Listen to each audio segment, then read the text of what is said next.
哎，小伙伴们，能看见吗？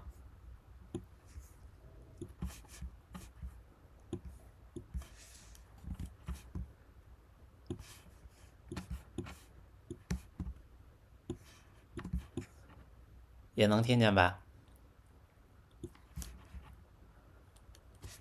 下午好，下午好。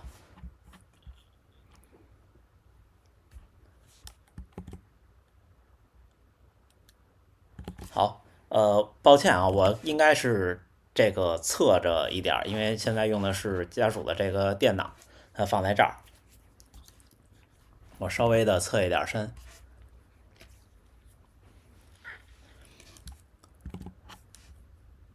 我刚才还弄了一个屏幕采集，我们看看会长什么样。哎，能看到。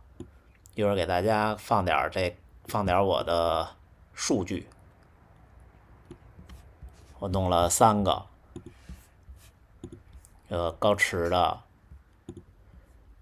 还有一个 Stride，还有一个大满贯，还有一个佳明。好吧，这一会儿咱们聊。下午好，下午好，我还得拿一个设备上来，怕错过弹幕。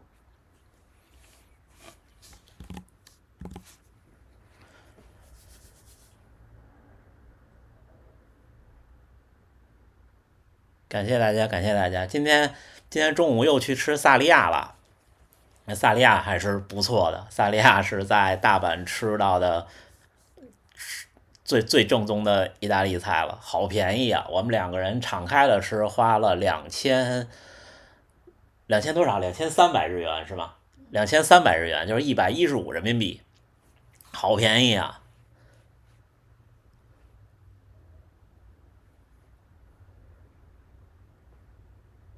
啊，对啊，但这儿这个萨莉亚比北京那个做的好一些，这儿没有北京那么咸。北京那后来我不吃了，就是因为太咸了，有区别的，有区别的。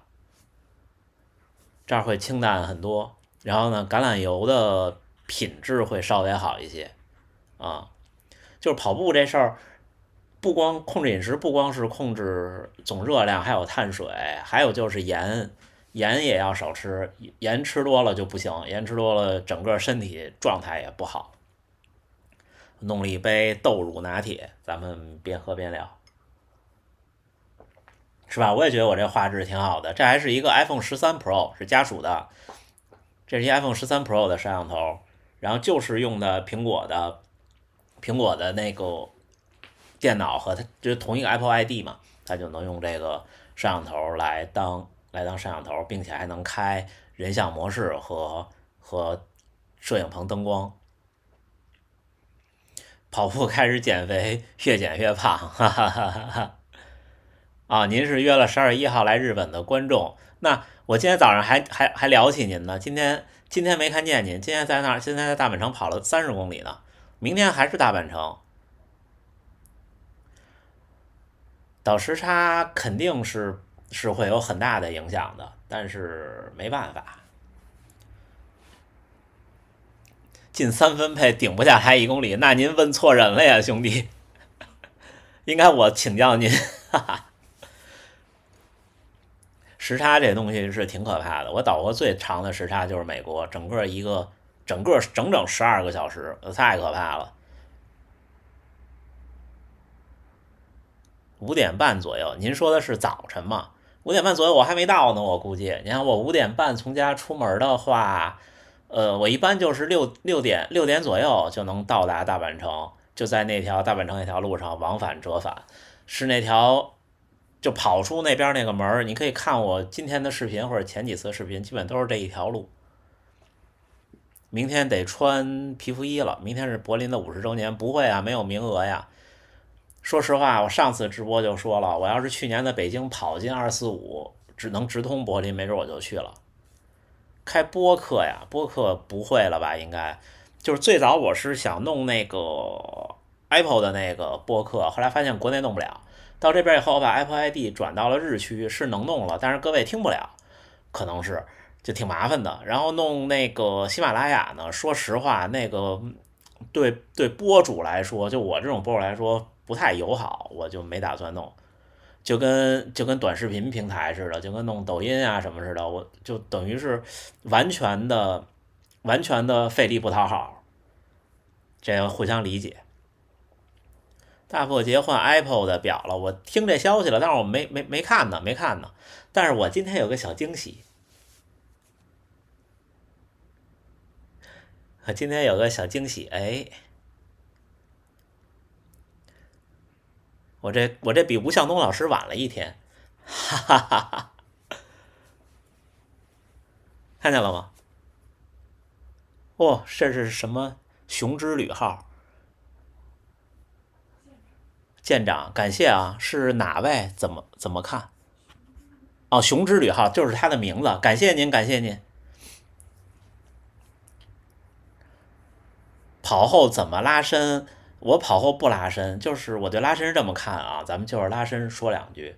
如果您是正常的训练，比方就拿我的能力来说，大家既然来看直播，应该是了解。如果我跑平日均正常的21公里的训练，跑完以后我会简单的拉伸拉伸，最多就是拉了大腿、小腿，还有髋关节，最多就是这样，大概3-5分钟也就这样了。你们可以搜我的视频，叫我的粗糙的热身和拉伸，好像是叫这个名字，反正肯定是有粗糙这个形容词的。我演示过一次，去年的时候哈，还住回家楼的时候。像今天这种30公里，包括马拉松比赛完了以后，我是不拉伸的。我也不建议大家高强度的训练之后拉伸，很容易受伤的。高强度之后就歇着，就穿上一条压缩裤，怎么舒服怎么待着。刚才那位小伙伴，感谢您啊！不是顺丰，是日本发货，这边日本也有高驰，高驰现在在日本做的不错的，有 Instagram，然后有跟跑步服站合作，大阪城的东南角那儿有一个跑步服务站，就是高驰合作的，可以租高驰的表来试戴的，好像是。嗯，然后他们这边也有办公室，也有员工的。那次东京马拉松的时候见到那位高驰的小伙伴，还介绍了在大阪这边的负责人，还跟我合影了呢。这边物流挺快的，我这个是前天晚上从东京寄出的，就拿到的快递号日本邮便，今天一大早就送来了。这边基本上国内就是除了特偏僻的地儿，就是一天。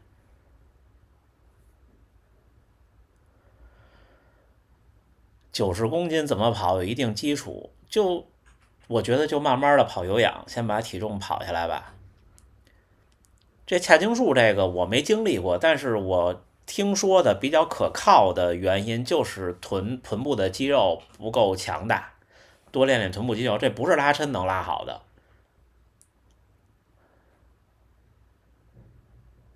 半马训练是怎样的？半马训练，您指的是我？哦，就是您说为了半程马拉松来训练是吧？嗯，为了半程马拉松训练，多练速度，要多练速度，而且呢，建议是多练练变速跑。其实我个人更喜欢变速跑，不喜欢跑完以后完全停下来那种间歇。公司招人嘛，招不了啊，兄弟，经济形势太差了，真的太差了。就跟大家叨叨两句，就是原来你看我们有办公室的时候，管饭、管零食，什么都管。后来 SOHO 以后，反正就是成本一步一步下降，但是挣的越来越少，也可能是能力不行吧。索康尼43码，波12，但是阿迪的码我不了解，但是我的索康尼我穿过一双，和 Nike 是一样的。半马就多练速度，不管您用什么办法，还有练意志。这几年看了您的视频，我半马从2小时进到1小时52，不错，恭喜您！1小时52，全程马拉松可以进430了，至少。大阪是生活的好地方吗？我个人认为比东京合适。如果一定要选日本的一个城市的话，其实对北方人来说，可能大阪比较合适吧。您要是习惯热一点的地方的话，福冈可能就博多地区，福冈是一个比较宜居的地方。但是日本不是一个移民国家，就是除非您像我这种情况，否则不太好来这儿生活。大阪便宜，大阪真的物价好便宜，比东京便宜。配子3心率飘是这样的，就是任何的光电手表到冬天，如果您很瘦的时候，都有可能会飘。这个没办法，我到冬天必须得配一个心率带。之前我也测试过这个配子3的心率，您可以看看，就前段时间的视频。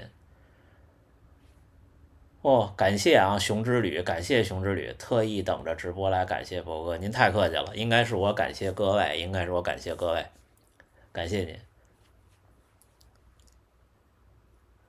高驰必带多久充一次电？我基本上没有用到没电过，就有时候，比方说跑了一周了，想起来了，我就插一会儿。车祸，左小腿前侧伤，右手掌骨折。哎呀，我其实就到了这年纪以后，就特别害怕听到这个消息。那天跟家属感慨说，已经好些年都没参加过婚礼了，是一代人老去了哈。现在听到这些消息，真的是有时候挺难过的，也替您担心。但是呢，我觉得只能用积极的心态面对。那位在波士顿的朋友车祸受伤的朋友挺严重的，也是很积极的心态。那天他发社交媒体说，有一天早上下楼在楼下就是慢走，然后一个邻居还是社区的老奶奶看到他说，你有一天一定能跑起来的。哎呀，看得挺感动的。月跑上200的话，首马要看您跑了多久。你如果就跑了1年的话呢，保守点按照430吧。心率带平时也只是跑步带吗？对呀，看您的视频跑了2年多，上周末顺利首马，恭喜您。没有鼓励啦，就是一切都好。对于 Stride 会员里面提供的那个训练计划怎么看？感觉用阈值功率跑步预测成绩制定训练体验如何？说实话，我没有用它那个训练计划，我觉得就所有平台的训练计划我都没用过，我觉得都不靠谱。真心话，就是训练计划，如果您自己不能制定训练计划，那说明您还不需要训练计划。如果您需要训练计划了，您就可以自己制定训练计划了。我最早只用过一次训练计划，是最早的 Nike Running Club， 那时候还叫 Nike Plus。那个就按我的水平定了一个训练计划，根本就跟不下来，而且也不现实。我老觉得那种，比方说今天跑15公里多少配速，明天我们要跑17公里多少配速，后天我要跑怎么着特别复杂的一个间歇，然后大后天我要32公里，每公里快1秒，就夸张了，每公里快5秒，举个例子，或者每10公里快10秒，我觉得这好难执行呀，然后感觉心理负担特别的大，就早上起来，然后坐在这儿想一想今天怎么跑，我觉得就可以了。应力综合症这个就只能忍着，我也有，训练强度大就有。新加坡马拉松什么成绩？没跑过，实在不敢跑，太热了。就北方人，为什么我刚才说，您要是北方人想来日本生活，还是选大阪或者再往北吧。这儿到夏天热的我都待不住。然后那个像福冈确实是个宜居的地儿，但是真的热，零下8度左右，穿压缩裤，大腿根疼。是啊，这没办法。但是零下8度应该还好，应该还好。我这么瘦都没事儿了，习惯就好。半马145月跑量200加全马怎么练？就还维持现状吧。什么时候您的全马能到4小时以内，甚至330以内再说，好吗？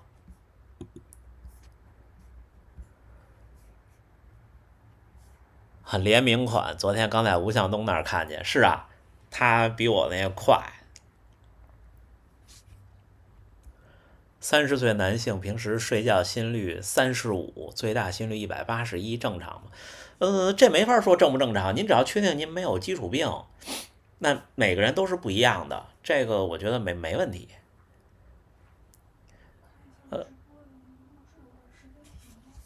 我看看啊，家属跟我说直播的录制没事儿。就我在这儿，家属就是导播，他在那个屋帮我做各种的服务。比方说有时候我会漏过一些弹幕，然后这边我的电视这儿就是家属那边投屏过来帮我打上去。Apple Watch 的心率基本上正常跑马拉松的人都不行。那 Stride 不开会员，比赛预测能用吗？不能用了。就是您如果是 Pioneer， 就是先锋，什么意思呢？就是某年某月某日之前是 Stride 的注册用户，就那时候还没有会员系统，那是可以的。现在注册的都不行了。但是 Stride 的那个价格确实是你东西不便宜，还要开会员，确实是。双 Stride 的评价会有的，我一会儿就可以跟大家先闲聊一聊。5分贝能跑15公里，可以尝试半马吗？当然可以了，当然可以了。我给大家看看我的 Stride， 好吗？给大家看看我的这个数据。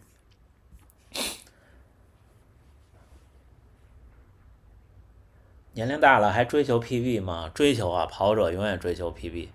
这个是我的 Stride 的画面，可能很多人都没有见过这个画面，这就是那个软件的界面。然后我这儿还有一个，我是 Stride 的教练呐，然后但是并没有什么用。这是它的日历，我们可以看看我想要哪天是用它跑的，好像是这天吗？看看啊，单独一次跑步的数据就长这样，就长这样，也没有什么特别的。然后它这个新的双 Stride 这个是这样的，在这边我添加一次跑步，比方说就今天吧，就能够看到今天的所有的数据啊。我记得您业余这位小伙伴过段时间就去取钢钉了，您是去年就是北京早上晨跑受伤的那位，住院的那位对吧？出车祸的。虽然您当时的评论好像写的是，虽然对方全责，但是自己也很难受。我记得您，我一直记得您的评论。我如果就我不能保证每一次都能看到，但是我看到我就会很关注一下。我记得您的，祝您好，祝您好。Stride 的画面就是这样的。这个是 back view， 就是从后边看我的两只脚的轨迹是这样的。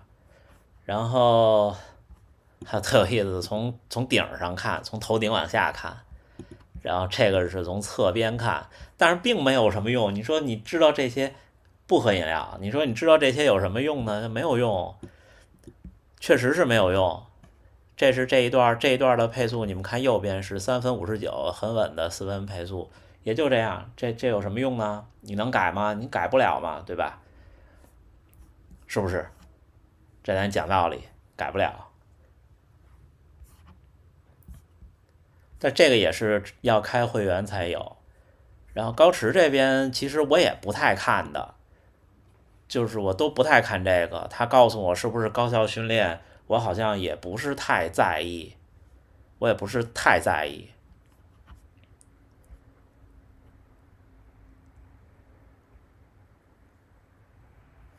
对，只是个记录。你们看我今天的这次跑步，今天的这是总的分析，他这分析了好多东西，这些负荷什么的。今天这30公里跑得很艰难，今天这30公里完全没有补给，没有准备，就是零补给，就早上喝了一杯咖啡就出门了 ，HRV 也不看，早上喝了一杯咖啡就出门了。然后你们看我这个数据，给大家选上心率，前5公里一直在将近5分，跑了5公里到达集合点，然后集合以后就一直是4分上下，跑了20公里，然后之后最后6公里回家。这是今天的数据。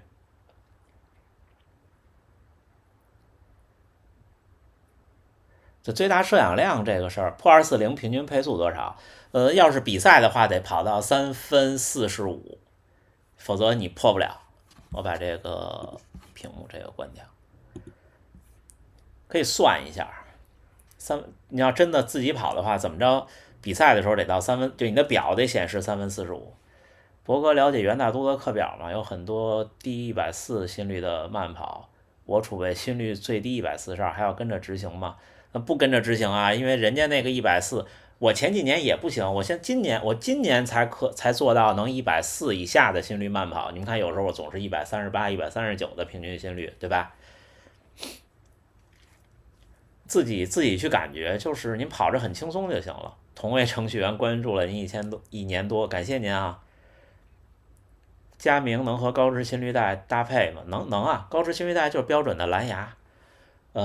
有一位叫肥猫的小伙伴说：博哥您好，请教不敢当，请教您现在若以半马为目标，训练模式跟目前会有很大的差别吗？还是维持400多的跑量，跑了2年半马125，想明年3月试试120以内。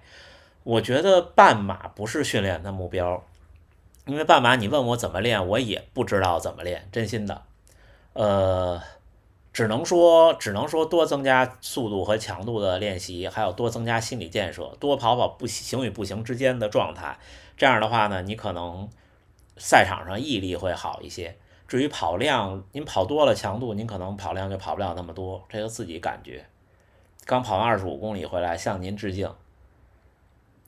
女生手半马216，想明年破2怎么办？就照现在怎么练还怎么练，明年肯定破2了。当然是明年这时候啊，你要明年1月那可能不行。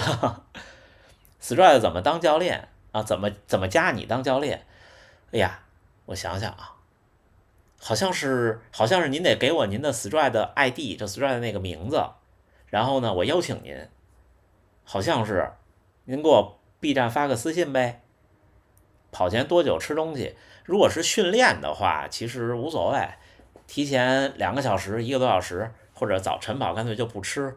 如果是比赛的话，提前3个半小时到4个小时把最后一口饭咽下去，就成功了。马上要出门跑个3000米测验，担心跑不下，跑得下。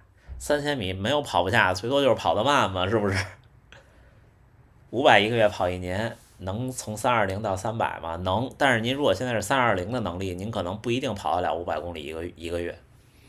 真心话，如果您能跑，也有可能强度不够。我老说跑量决定成绩，其实是说您得能驾驭这个跑量。您像我上个月拼死拼活，我也没跑到600，对吧？那说明我没有600跑量的能力。那怎么办呢？那你就没有600跑量的成绩，对不对？它是互相的，就是你有了能力，才有了成绩。高驰能同时连自家的心率 B 带加 Stride 吗？能啊，我们每天就这样嘛。能和大家聊一聊马拉松精神吗？马拉松精神就是马拉松其实没有什么就是高大上的精神，赛场上不行的时候就想想训练中不行的时候，想想自己吃过的苦，这就跟我们有的时候你看训练一些事情，训练不同的对象不同的事情，好些训练其实是没有意义的，比方说一些行为准则上的，但是这些其实都是为了辅助精神。我跑马拉松的时候就想的是，我记得我上中学军训的时候，教官说叫什么流血流汗不流泪，掉皮掉肉不掉队。然后我不行的时候，我就想这2句话。虽然我不是个军迷啊，但是我觉得，就我从小有那种，我觉得现在小朋友好像稍微比我们那年代差一点。我们那年代男孩子还是有一点那种感觉的，就是英雄情节。对，可以这么说。请问去年12月跑全马3小时24，上个月11月26号找一场比赛测试跑316，没减量没补给，气温大约22到28度。下个月12月17号有机会全马破3吗？今年平均月跑量300加，平均配速450，下个月比赛气温12到16度，我觉得您可以，我觉得肯定可以。您就按照，您甚至可以激进点，您按照4分10秒的配速前进出发，没准就255了。明年3月10号去跑名古屋女子马拉松，恭喜您啊，拿到 Tiffany 的项链。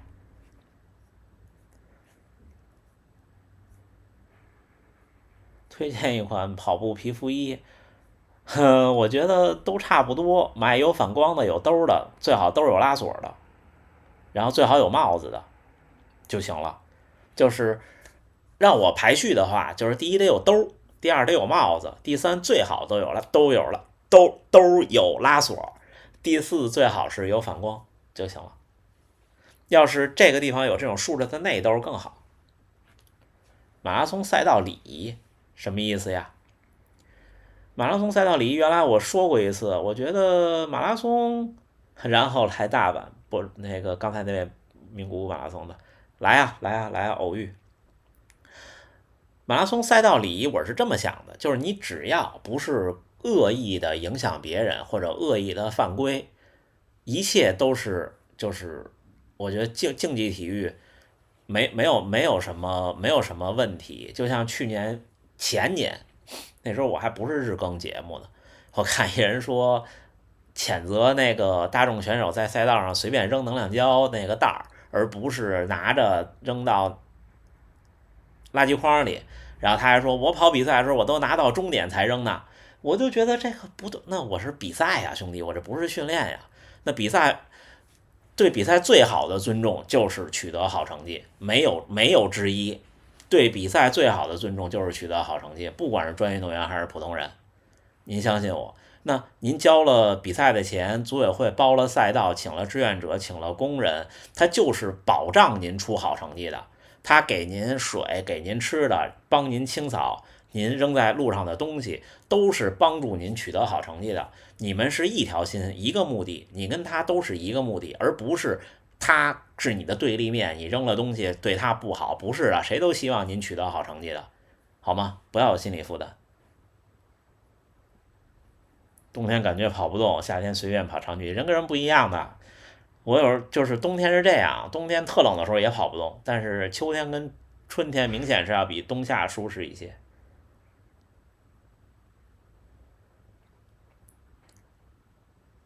腰包，我是觉得比赛的时候就别带腰包了，这个不合适的，因为现在是这样，现在您一定要带手机的话，有好多更好的方案。现在压缩裤都有大腿侧面的那种竖着的口袋了，那很稳妥的。你要是觉得在腰上不舒服的话，真心话。而且我觉得现在跑比赛不需要带手机，最好不带手机，手机是个负担。神户马拉松，我看看说什么？神户马拉松沿路很多志愿者市民都拉了，对啊，神户马拉松组织的不错，我没抽上签儿。半马147，步频190，心率180，可以的，没事儿的。冬训应该以有氧跑为主吗？这个我有不同的意见，就对冬训和夏训。有人说夏天练速度，冬天练跑有氧，也不全对。就是夏天在炎热的时候跑长距离是对心理的磨练，冬天的时候，像我不也老跑速度吗？冬天跑速度是另一番感受，但是注意别受伤就行。什么时候都是马拉松，其实是个特均衡的事儿，就是从训练的各种形式，甚至到衣食住行，甚至到您的心理情绪，都是一个特别均衡的事情。这个就像之前有哪个运动员说过，原来练场地赛的时候其实不在意这些，就每天就是训练就完事儿了。跑马拉松以后呢，就各种都得在意，就是咱们说的严肃一点，就是你每天你上完厕所你都得在意一下状态怎么样，真心的。在北京过完春节要回大阪吗？要回。筋膜枪、泡沫轴哪个好？都还行。看一下手法，这种教程网上多的是，多的是，多的是。然后淘宝买材料比这样方便多了。然后有那种在线设计手环的网站，就是那种工具啊。吉普乔格说的，你看是吧？明天半马比赛如何补给更合理？赛前5分钟到10分钟吃一管咖啡因的能量胶，然后吃个盐，然后全力以赴冲7.5公里或者7.5公里到10公里之间吃第二个咖啡因的能量胶，前提是您能吃咖啡因啊。然后水站呢，我的建议是可以5公里进，然后可以12.3公里再进，就是中间那个。然后之后就是17.5是最后一个了，之后再也不喝了，一路冲到底。没有日语基础，怎么才能去日本跑一场去马拉松？你完全不需要有日语基础啊，有英文基础就可以了，全中文应该是搞不定的。全中文连比划带猜加上翻译软件可以搞定，有一点英文基础完全没问题。我第一次来日本跑东京马拉松的时候也是零日文基础。明年工作安排是的，目前看是的，因为今年干的比较努力，还可以。平常的力量训练，平常力量训练很简单的，就是卷腹这种，就是基本的对核心的训练，大概有就一组100个，负重5公斤，做2到3组。然后腿部的话就是弓步的深蹲，单腿的硬拉，体重，负重是20公斤，一组50个，做4组。上周自测半马118，全马有机会245吗？有机会。我的半马 PB 是11712，半马是24417。有一位叫范文慧的朋友，我59岁啊，这2个月跑220和250公里，请问我可以半马跑进210吗？感谢您，很喜欢您的视频，谢谢您啊。我觉得可以，但是随着年龄增长，其实过了35岁就开始是耐力有余，速度不足了，速度能力就会慢慢下降。应该要更多的把重心放在速度训练上，让自己的速度能力下降的不要那么快。感谢您。月跑量200很累怎么办？那就接着200啊，慢慢跑的不累了就可以多了。这就我刚才说的，跑量是你能力的体现，你的能力决定你的成绩，不是说我想跑600就能跑600的，做不到的。我也想跑600，我也没做到。上周跑完半马赛事后伤了脚背，医生诊断为肌腱撕裂伤，目前服用药物减缓疼痛。这周休了2天后恢复训练，并降低跑量与强度，但仍感受伤势好转缓慢。剩下2个月就到了我的全马目标赛事，有什么建议？肌腱伤确实是，虽然我没伤过，但是确实是可能恢复的比较慢。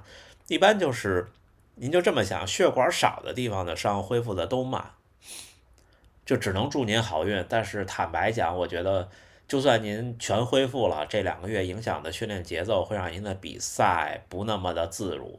祝您好运，只能祝您好运。这种事情我不能妄下定论，抱歉。隔天16公里，配速515，效率高吗？不高。我的建议马拉松不要跑1休1，我建议马拉松就是至少是跑3休1，马拉松还是连贯一点好。节奏跑比间歇更容易恢复吗？不一定，都要看总强度，不一定的。跑步后足弓脚背疼是什么情况？快2个月了。这种情况挺多的。我刚开始跑步的时候也是这样，就练跑就好了。这好多跑步的问题都是可以用跑步解决的。我可能这么说挺没用的，但是大部分其实都是这样。就是这个疼痛我经历过，就是脚的指头指头的那个每个脚趾分叉在这儿，这个地方我也有疼过，疼过很厉害，就着地就疼。然后我虽然不是扁平足，但是我足弓比较低，所以你看我穿阿尔法 Fly 2代会磨脚，也是脚会疼的。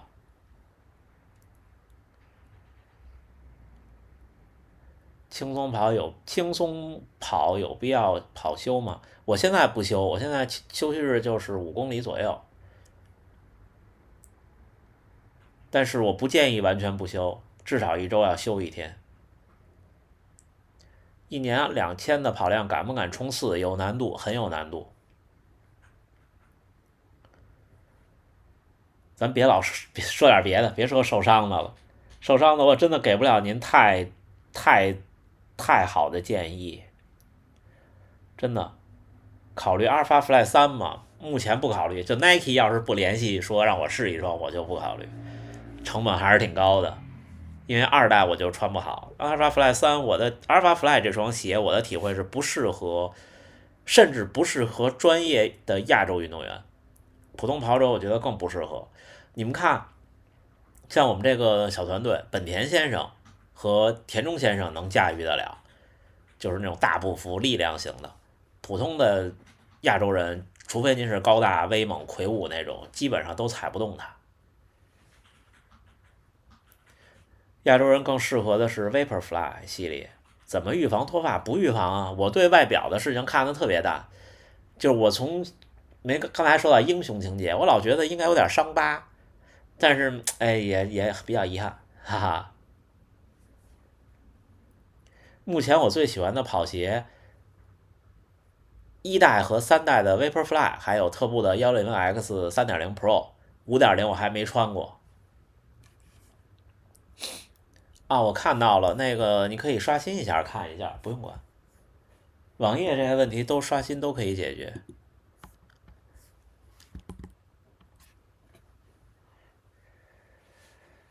我在跟家属说话啊，抱歉。对，我真的不建议跑一休一。如果是以全程马拉松为目标，如果您是以锻炼身体为目标，跑一休一没有问题。索康尼后来的鞋我都没穿过。我跟你说，对160X 3.0 Pro 真的好穿，唯一的遗憾就是可能会比 Vaporfly 系列沉一点点。像我这个体重和力量，如果跑全马，我可能还是会优先选 Vaporfly 3，这 Vaporfly Next 的3代。半马的话，如果都是新鞋，果断我会选特步。破4的话上碳板。如何判断自己的有氧区间？您要想科学就看心率，您要是无所谓的话就无所谓。我其实从来都不判断这个，我不骗大家。有时候大家问我，或者谁发朋友就是微信啊什么的问我什么，您这是 E 呀还是 T 呀还是什么？我到今年我才知道这个 E、T 什么的是怎么回事，我都不知道，真心的。我老说那行与不行，就是因为我不知道这是什么。本田先生和田中先生的 PB 如何？本田先生，我之前说错了，他也没有破240，他是241多一点，差一点。田中先生没跑过全马，他这月12月17号首马，他跟我一边大。但是田中先生5公里的 PB 是16分10几，就是他达到了箱根的标准。然后家属给我发过来一个生活分区实时热门主播推荐我们现在就在第2名了。那为什么是生活区呢？好像没有一个运动区，运动区是生活区的下边那个区，是不是？对，田中先生那个速度能力追不上的，真追不上的。就速度能力这个事儿，就是你年轻的时候要打基础，否则你像我练得够狠的了，兄弟们姐妹们，我也不行，真的不行。10公里39，5公里那18分多吧。冬训第1个月的经验体会，这个第1个月冬训不容易，因为我已经有几个月没有跑到500公里1个月了。这个月跑了570公里，570公里整。那天特别有意思，要不然说老小孩呢。我早上起来跑完步，给大河源先生发了个截图，我说这月我跑完了啊，570。然后他比我跑得晚那天，因为他这2天又出差了，他又给我发了一个截图，他说我跑了571。哎呀，我就跟家属说，我说要不然出去跑2公里气气他。后来一想算了，特别逗。然后冬训第1个月是挺难的，570就等于几乎不休息，1天2练，大多数时候1天2练。国产那几款尼龙板鞋我都不了解，你别请教，你就问就行了。全马330月跑量得多少？月跑量280、300都可以。其实这样，我给马拉松分2个阶段，第一个是入门阶段。入门阶段是什么意思呢？我拍脑袋想，就是430或者是415。这个入门阶段就是我每场都能跑下来，我还能拼一拼。我最后抽筋了，但是我顶着抽筋我还能冲一冲。我开始吃能量胶了，我开始在意配速了，我有一身合适的装备了。这是第一次入门，就是从走下来到跑下来的过程，可以说是从5小时以外到4小时半的过程。因为在4小时半到5小时半之间，或者到5小时之间的人其实是不多的，就是你入了门了，很快你就可以430。之后430以后，下一个入门，我的认为就是300了，就是我从锻炼变成了训练。在新加坡那一年，我明显感觉到我的每天跑步的状态不一样了。我在说我是在训练了，就是训练就意味着你在意你的训练质量，在意训练距离，观看你的数据。当然，我指的数据最多就是跑量和速度，还有就是注意自己的生活，控制自己的体重。一开始跑步的时候，每天体重都在掉，你特别开心，你也不太在意，甚至你也不知道要减到多少。但是呢，慢慢的话变成训练了。您只要从锻炼变成训练，像一般我们普通人参赛的周期1年2场，那时候我正好是1年1场。我从锻炼的最后一场全马，2018年的柏林，我拼死拼活跑了3小时45分47秒。之后我去到新加坡生活，开始了比较严肃的训练，总跑量呢也从每个月100-200到了200多，将近300。之后第2年的11月，就是隔了13个月之后，我的纽约马拉松就突飞猛进，就在赛场上完全不抽筋了，就可以冲下来。但是那时候我的速度能力不行，而且比较保守，一开始我就跑了3小时02。然后之后就觉得4分16跑全马好容易啊，就随随便便可以破3了，就是这个感觉。就我能理解大家在问配速、跑量和成绩的关系，但是我只能告诉大家，您入了就跟刚才我说的跑量跟成绩的关系，您做到了，您就没问题了。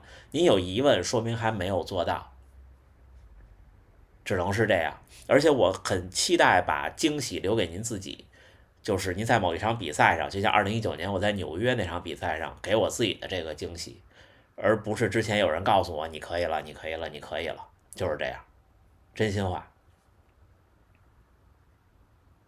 日本的装备比国内便宜嘛，一样的，现在都是全球化，都是国际品牌呢，大家定价都一样。用过筋膜枪吗？基本没有。最后一个星期马拉松，最后一个星期怎么安排训练？这个之前我说过很多次。最后一个星期至少要减半，第一天减到平常的70%，第2天减到一半，第3天减到40%，最多正常训练到周3，周4一定要休息，然后周5可以慢跑加上去博览会，如果您可以请假的话，不用上班的话。然后呢，还有一个方案就是周5去冲刺几组100米。周5那个慢跑之后，您可以加几组100-200米的冲刺，保持一下速度感。周6休息，然后呢，周日比赛，差不多就这样。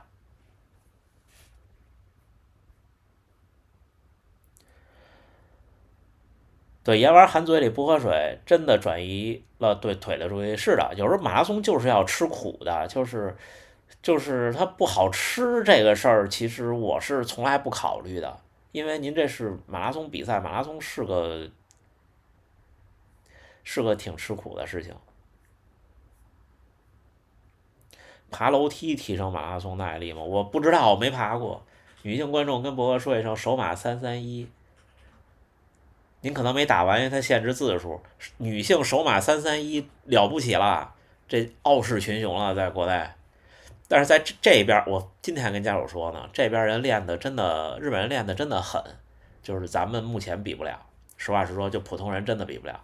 今天跟我跑的那几位小伙伴都是破3的选手，虽然说，可能他们都比我差1-2分钟，但是就都是普通人，都是真的是普通人，就是练得很。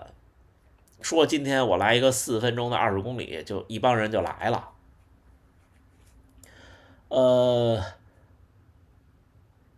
我月跑400，累计超1年以上，首马322。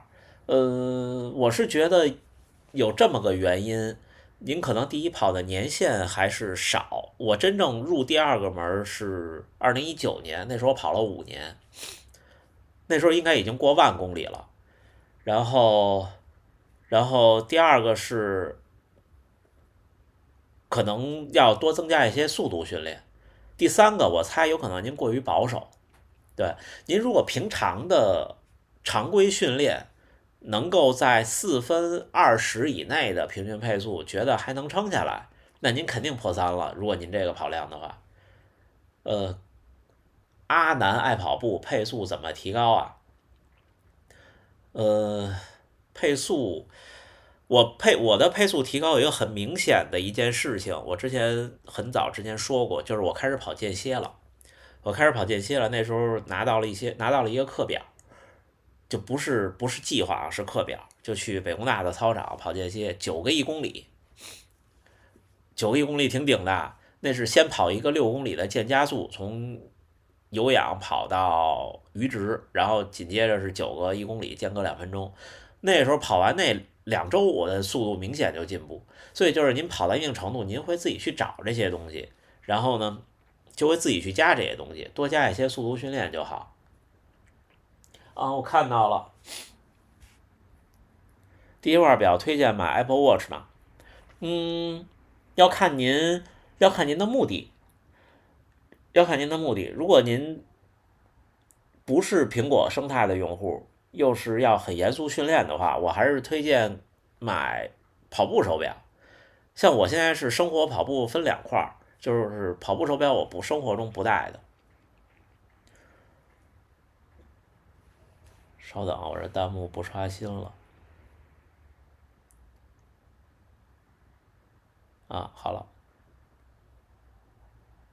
最近开窍用胯跑配速上去，而且有时候是要开窍的。没有感冒，我是有比较严重的过敏性鼻炎，有时候弄不好了，鼻子就这样。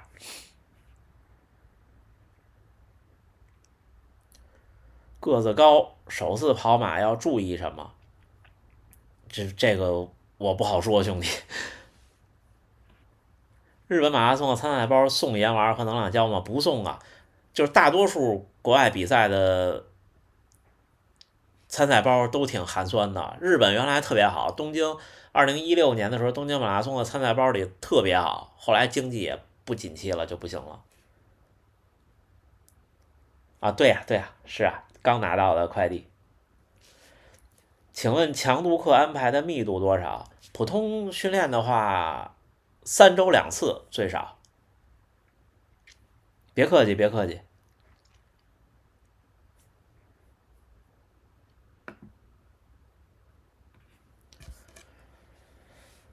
手持935换95会有质的提升吗？会呀，双频的 GPS，您在像北京这种密度的楼的城市里就再也不飘了，几乎就不飘了。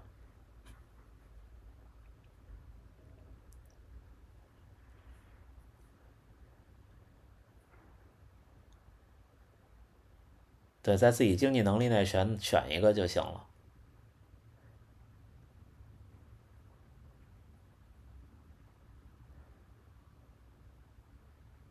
练1年首马爬升300加，没遇爬升300加，跑量吧，但没跑进315，没关系啊，练1年嘛才。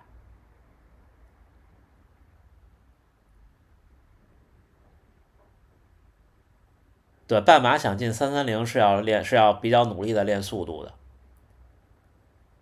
265想换配子3限量版值得吗？你要是不差钱喜欢的话，没有值得不值得。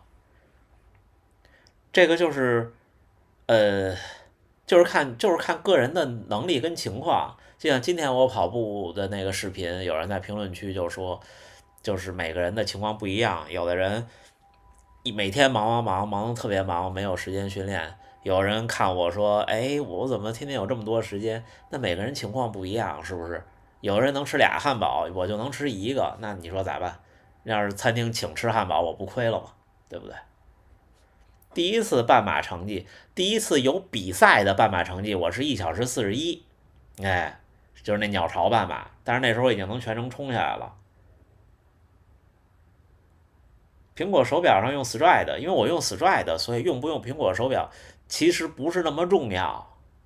血压高能长时间跑步吗？慢跑可以，但是血压这些事儿要用药，您一定相信，一定相信现在的现代医学。我给您一个不成熟的小建议，就是大部分基础病现在都能控制的很好很好，前提是您要相信它。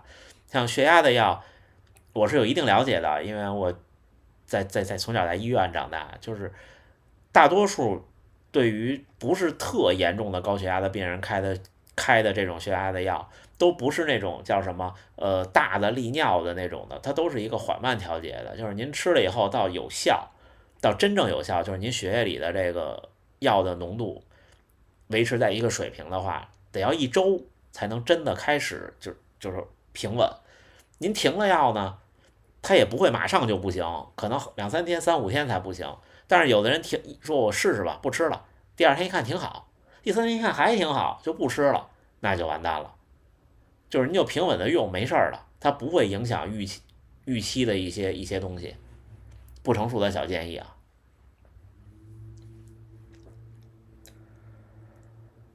苹果手表那我回您了，因为我用 Stride，我用 Stride 它的软件，我不用那个原生的。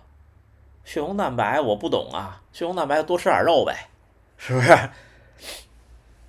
肯定是高了好。哦，复制错了，抱歉啊。高驰配 Stride 2个 app 中都有记录吗？都有。您要在那个 Stride 的 app 里把高驰连接上就好了。现在唯一的问题就是新的双 Stride 的提供的新数据还没有支持，其他的都没问题。现在半马140时间充裕，26年前能破3吗？能。北京冬天的压缩裤，去年我最厚的穿的是那条轻工那条压缩裤比较厚，其实那个厚度的都可以了。手半马前自测10K 还是16？看吴向东说吃红肉末之类的，对，就是还是得吃肉。你看日本民族怎么从那样变成那样的呀？他就是吃肉啊。那时候他们整个民族都不吃肉，天皇带着吃肉。那一开始不吃肉的民族到吃肉吃了他吐，都得吃，就是这样的。比赛平均心率172很顶了，我最大18，可能180吧。那是啊，那就很顶了。今年跑量2000，明年定多少？月跑量240。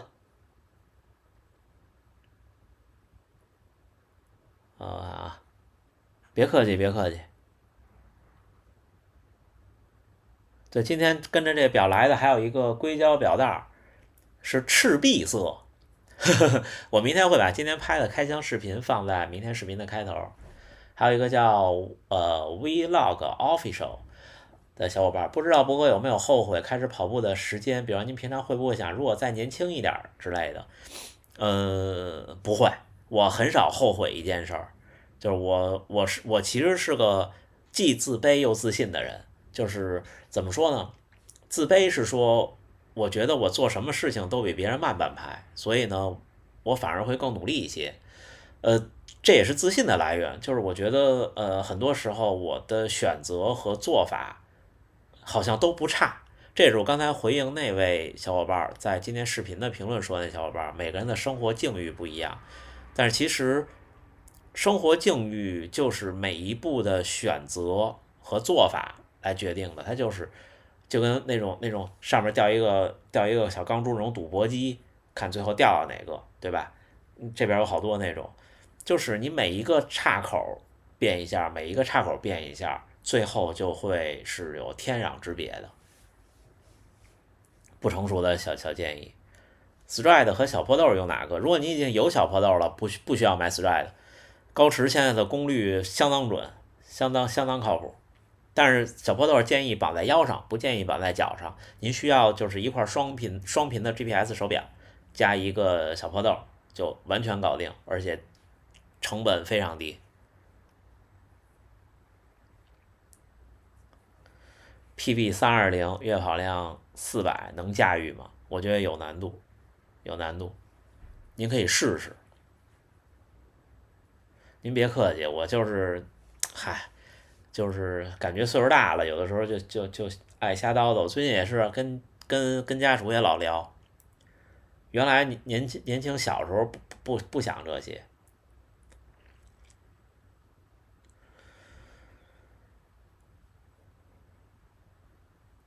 觉得高驰预测准吗？给你们看看我高驰的预测啊。那我又好几天没看了，在哪看呀？数据分析嘛，对吧？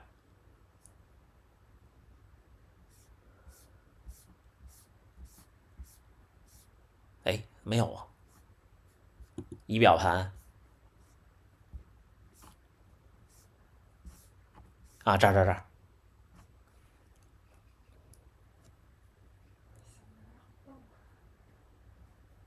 嗯，成绩预测。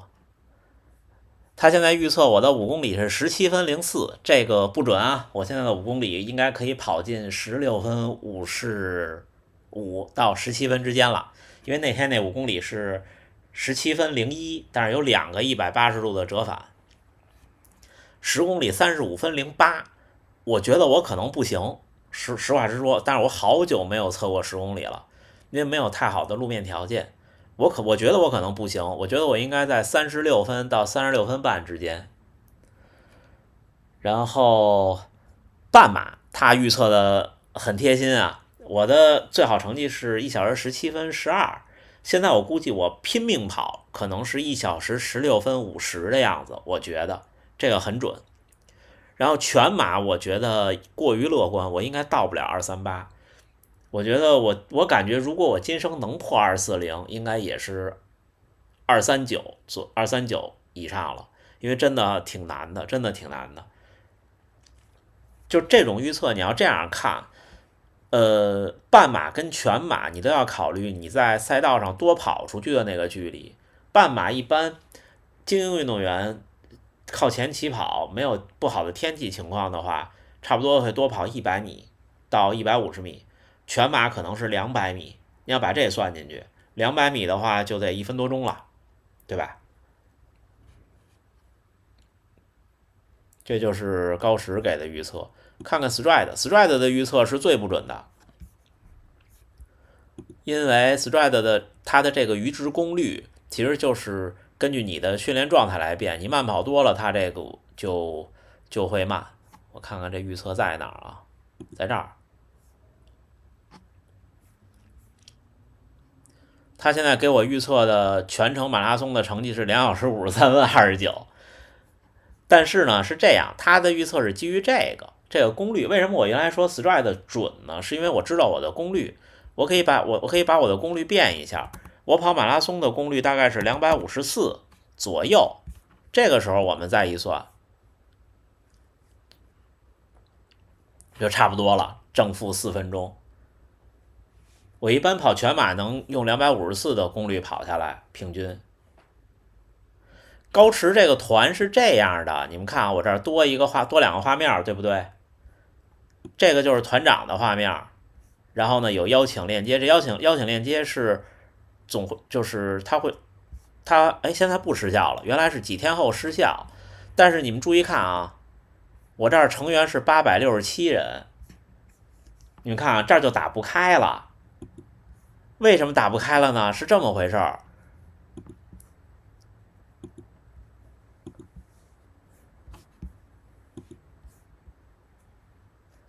为什么打不开了呢？它是这么回事儿，就是这个地儿，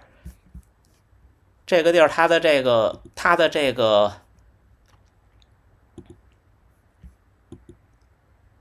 你们看看啊，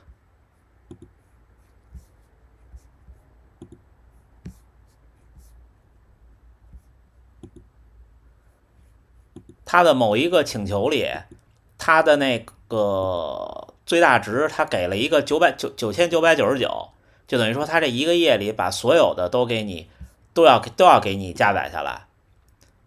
找找啊，估计你们也不爱看这个，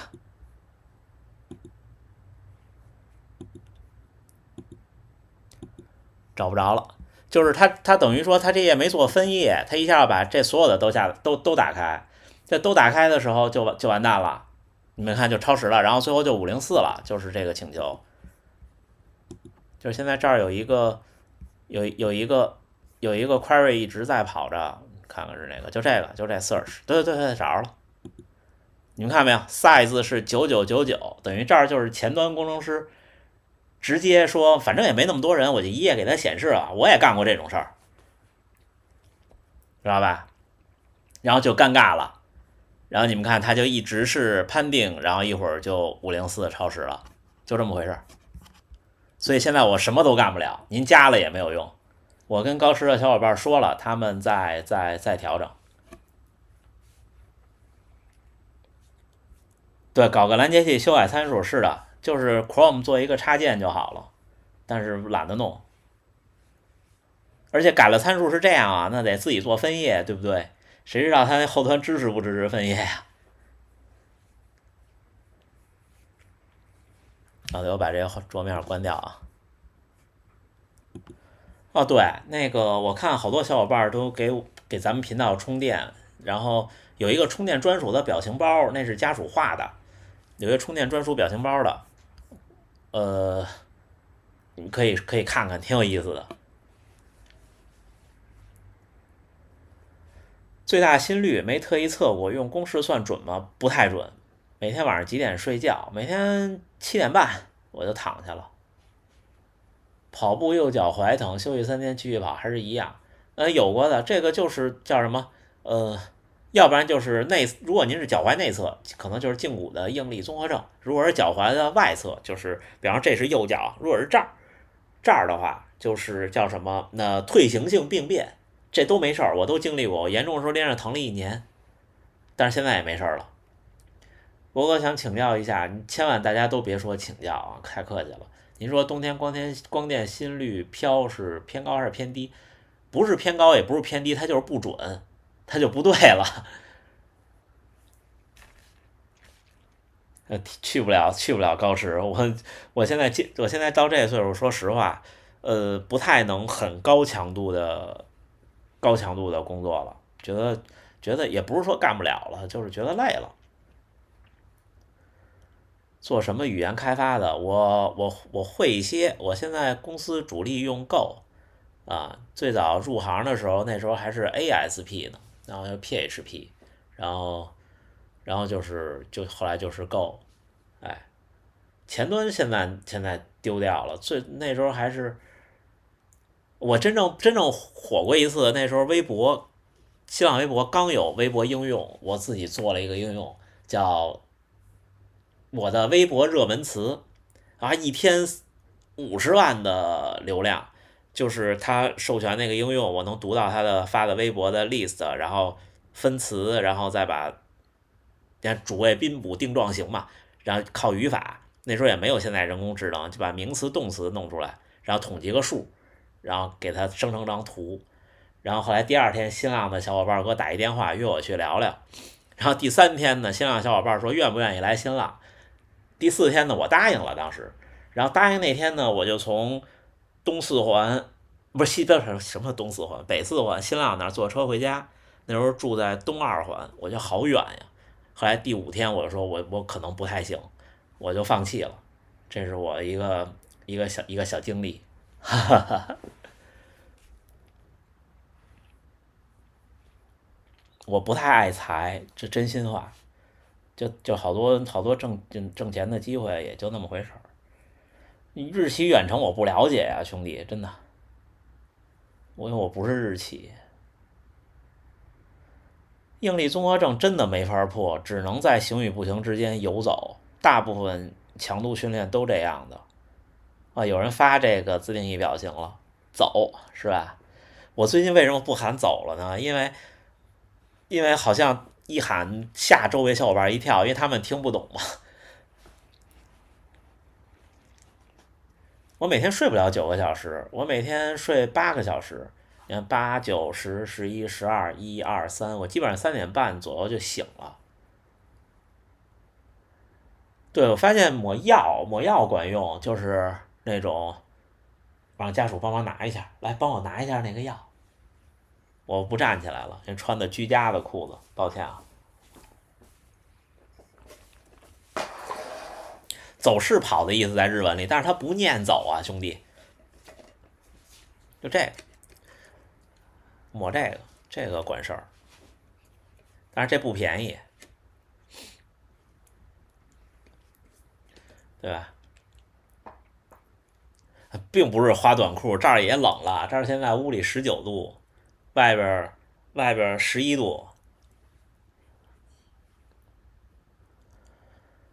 了解针灸吗？没有，但是那个花裤衩儿，就是这边那次我跟你说全程马拉松22022姐那位小伙伴，就只来过一次的那个，他是个针灸师，自己开了个店，有点厉害。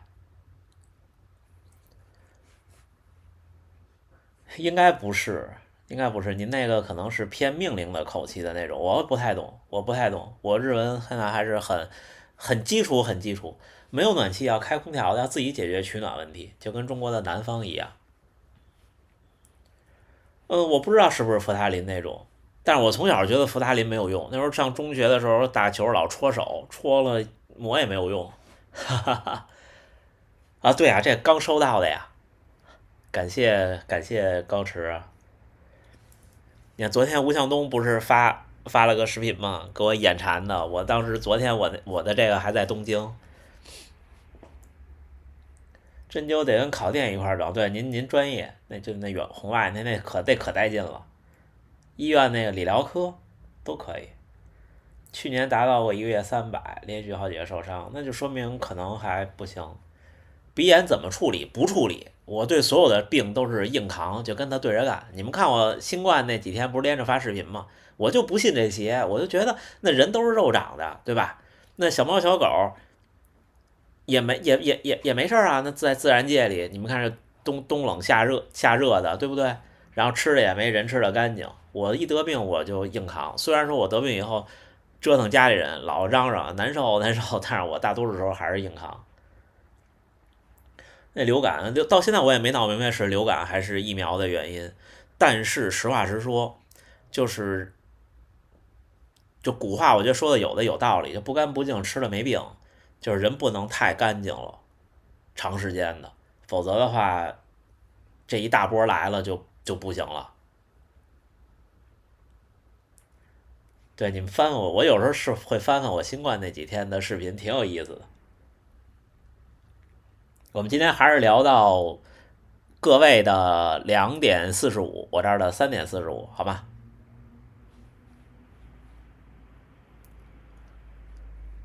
高驰臂带需要带的特别紧吗？不需要，我那臂带带的松的，如果就是我手垂着向下，稍微一震就会掉。因为没买到药，这个我倒还行，因为我家里有常备的，当时我吃的散利痛，或者吃布洛芬、黄桃罐头比什么都管用，但是挺难受的，半夜嗓子疼醒了，然后起来开冰箱，趴在冰箱那儿，然后吃完再回去睡觉。哦，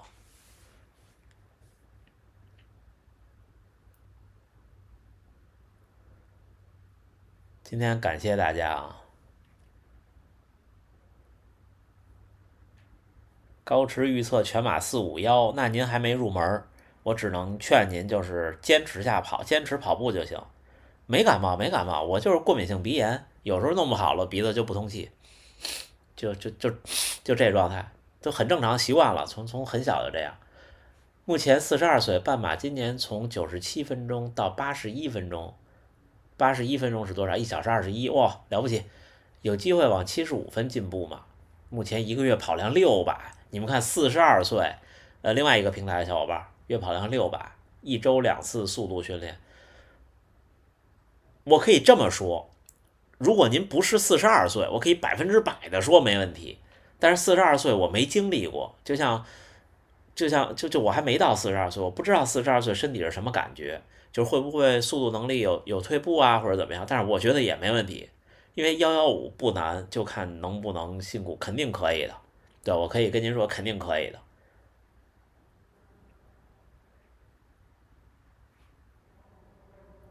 鞋多吗？鞋不多，真的不多，因为我还是就我花钱挺抠的，虽然我不爱钱，但是会不怎么花钱。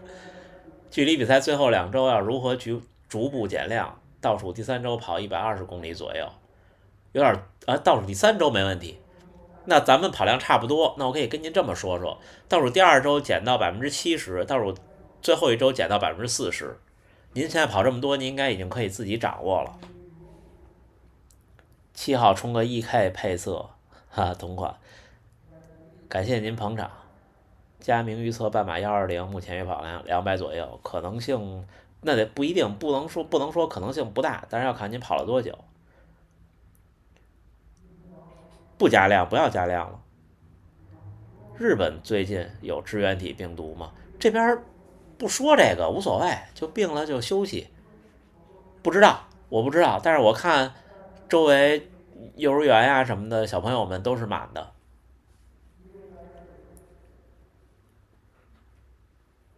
那边精英女性跑者跑马拉松月跑量多少？就普通人嘛，普通人400以上了得。我们已经到了生活实时榜的第1名了。感谢各位生活分区实时热门主播推荐，就是我那头像有点凶狠眼神，那个是最不高兴的一年，就焦虑啊，加上烦躁，波士顿去不了。有一天家属说得给你拍一人像模式，你们仔细看我那个头像，这个领口这儿还有一滴油渍，在家穿的一件背心都没洗，为什么弄成黑白的了？也跟这有关系。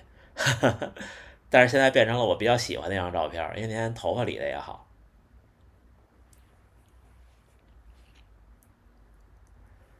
手套推荐太薄不行，如果是北方城市，这必须得戴手闷子，手闷子就是4个手指头在一块儿那个，否则真的没用。目前不考虑换头像，因为现在没有原来拍的精神了，岁数大了，等再大点再换。买给60岁父母的慢跑鞋有推荐吗？我觉得特步的那个慢跑鞋或者索康尼的那个慢跑鞋都挺好的。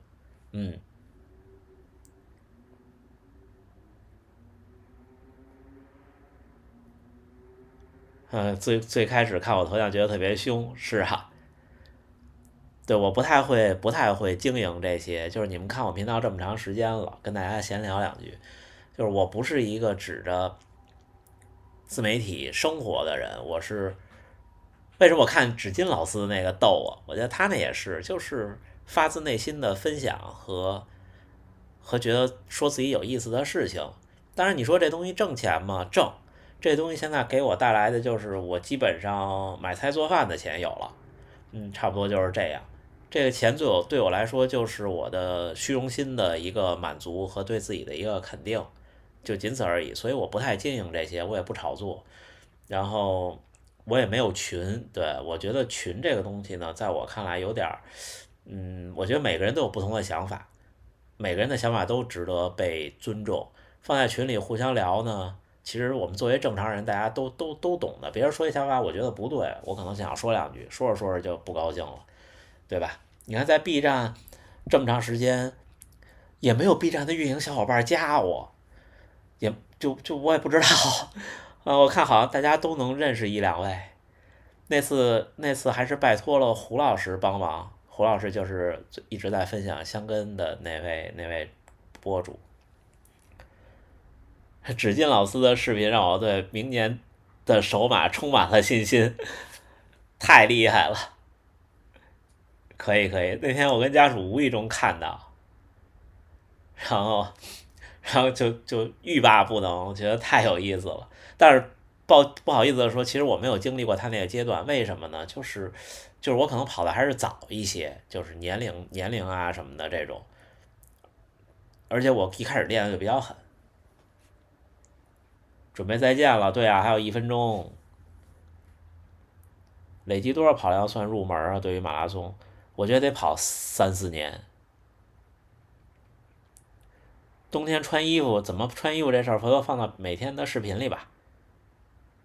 第一次跑半马需要注意什么吗？不需要注意什么，你就游走于行与不行之间往前冲就可以了。下周再见。对对，不，咱们每天都见呀。还有就是我剪那个普通的那个视频，我就觉得挺有意思的，我弄了个达芬奇，那个学调色呢。大家一定有条件开 HDR，B 站 HDR 是要大会员的，其他平台不用的。HDR 跟不 HDR 真的是两个东西。广码很热，很热的地儿确实不适合出成绩。直播就是每周六下午1点半北京时间。高驰的地图我用过，还行啊。这种手表你指望它跟 Apple Watch 一样是不现实的。好吧，那我们就准备跟大家说再见了。在边跑边听，您抬爱，您抬爱，感谢，感谢我们的熊之旅一开始就那么支持，感谢，也感谢各位的支持。我这儿在看，我都不知道这个榜在哪儿看，家属刚给我发的，哈哈，感谢各位。咱们的直播都有录像的，如果我录的没坏，因为我在播的过程中是看不到录像的，如果没录坏，各位的弹幕也会实时出现在录播上。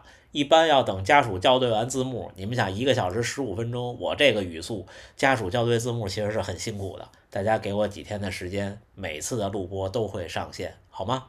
那我们就这么着，今天圆满结束，感谢感谢感谢屏幕前的各位和现在没在屏幕前但是我们观众的各位，好吗？